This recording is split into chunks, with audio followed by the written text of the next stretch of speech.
All off-season, lots of people, everywhere I go, I want to talk about specific moments, specific performances down that great playoff run. And one that always comes to mind, I think, that game in Philadelphia where Jeremy Affeldt came in out of the bullpen and pitched those couple of scoreless games.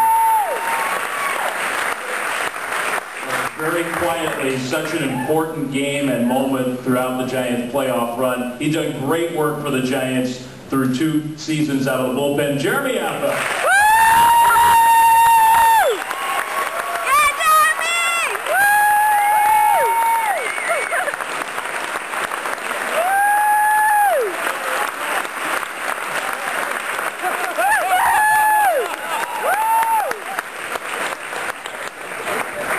Guest coming to the stage here.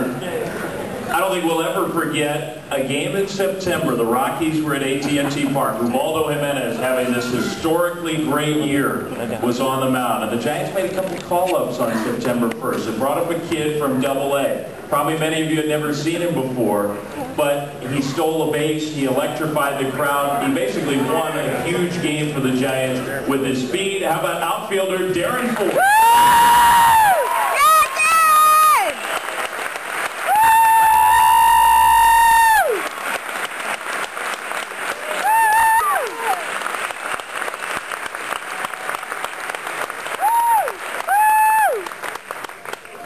Another guy we don't need to do a whole lot to pump up because you all know him so well. He's become such a beloved figure in San Francisco.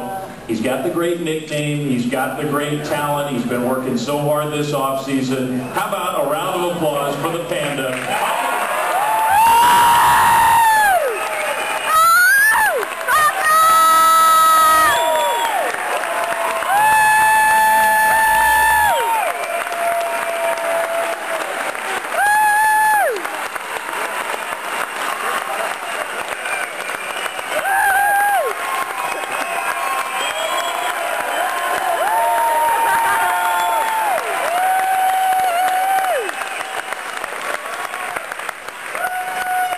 Okay, last but not least, the years that I've been around baseball, this guy is one of my favorite stories. His career, what he's had to do to get to this point, but then once he got an opportunity, what he did with it. Guy who has turned into one of the great outfielders in all of baseball, defensively, offensively, Giant spark plug, center fielder, Torres.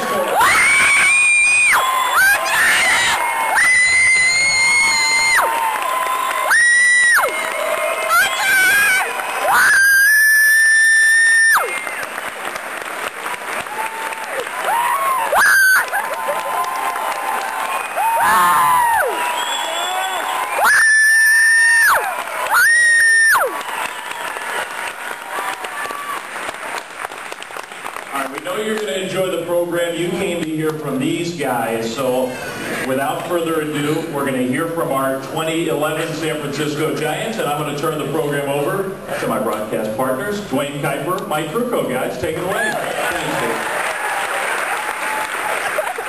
Well, just for a second, I think we have to acknowledge how much fun we had as broadcasters watching these gentlemen do what they did last year. You know, we have, Mike talks about it all the time, we have so many great living monuments, and Mays and McCovey and Marichal and that group, and all of those guys will be remembered forever individually. This club will be remembered forever as a team.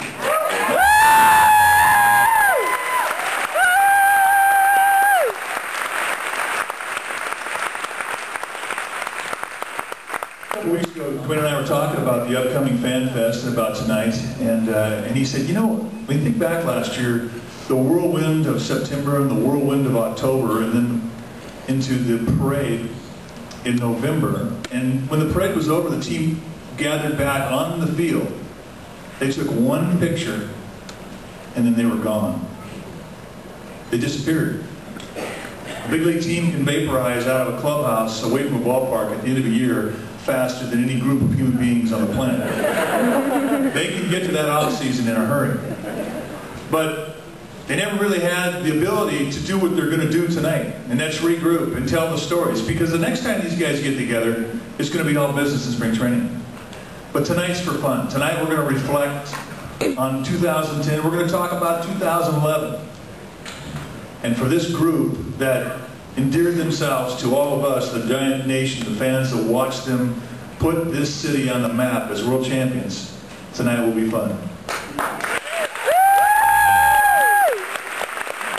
So we'll touch base with each one of these guys in this group, and really the best question last year was to Jeremy Affeldt who his favorite player was. And I wonder if that has changed at all. No, he signed. He got his option picked up. He's got to be my favorite player still, you know. And he's Bruce Bochy.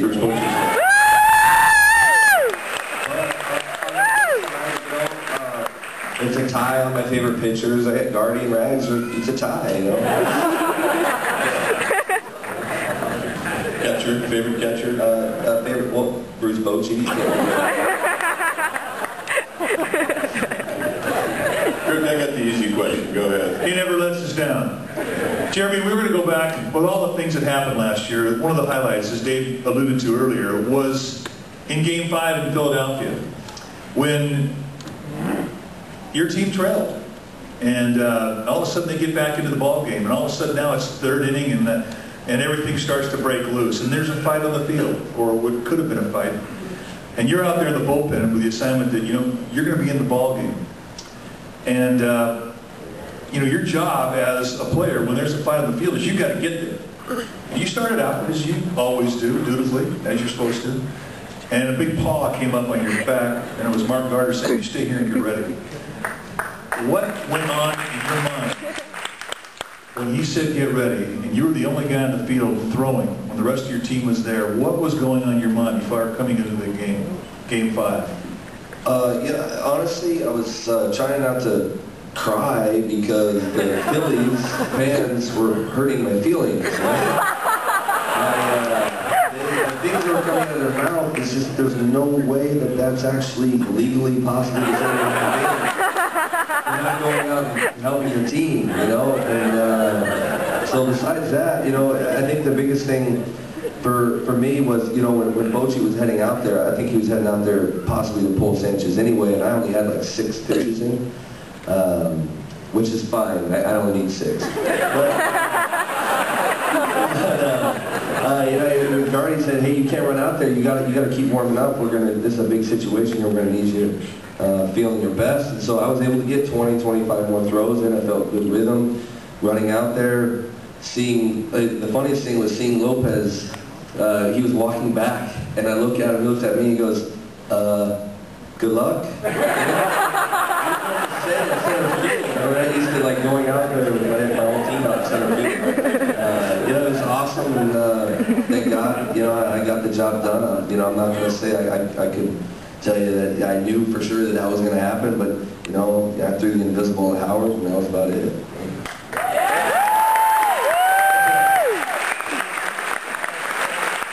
Darren Ford.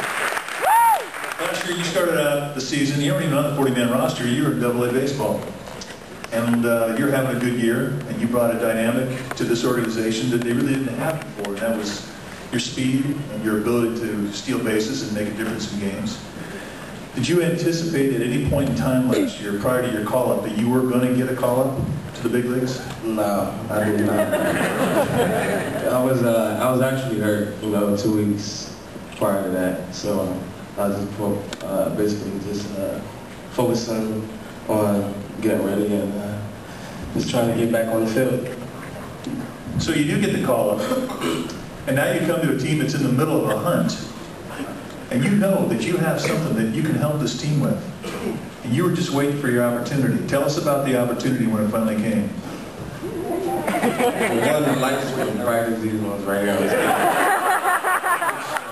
Definitely, I was nervous, you know. I just told myself to stay focused, and you know, there was a lot going on at the time. You know, just they told me it was my chance to go. Once I hit the top step, I was like, all right, I took a deep breath, and I just ran out there, just trying not to trip or anything. I made it out there safe, and you know, Timmy got the bunt over and went to second, and just told myself to be aggressive, you know, and ball in the dirt. It was 0-2 count, I mean, ball in the dirt, and I probably would never run again on that ball. I watched it again, I said, wow, that ball didn't get too far. I probably would never do it again. Experience, you know, I'm glad to help the team, and I was honored to play with a group of guys like this. Now, you and Emmanuel Burris were ineligible for postseason, but you two guys celebrated harder than anybody else.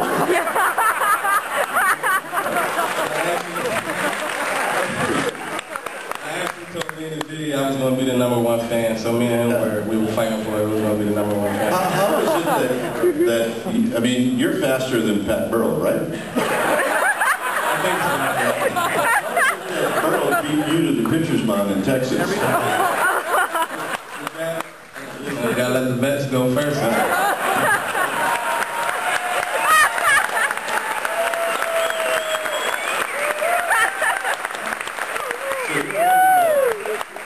You were holding back.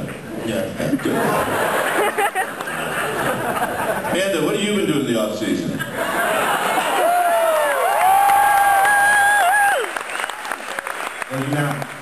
Working out and taking pictures. I keep seeing pictures of you, man. You're looking good. You might actually be wearing that Aubrey Huff thing sometime during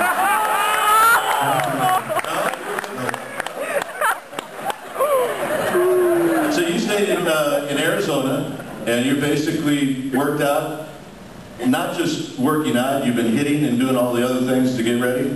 No, you know, I take it 2 months. We don't take it back. Nothing. Relax my mind. Don't swing it back. Concentrate and lose weight. I'm working hard, getting ready for the next year. You know, try to do my things. You know, the other things happened last year. You know, but I'm here to working hard. Right. So the 2 months are over where you didn't pick up a bat. You can pick up a bat now. Yeah. Like past 3 weeks. Okay, good. And everything's going fine? Everything's going well. Good. You look good, by the way. Thanks.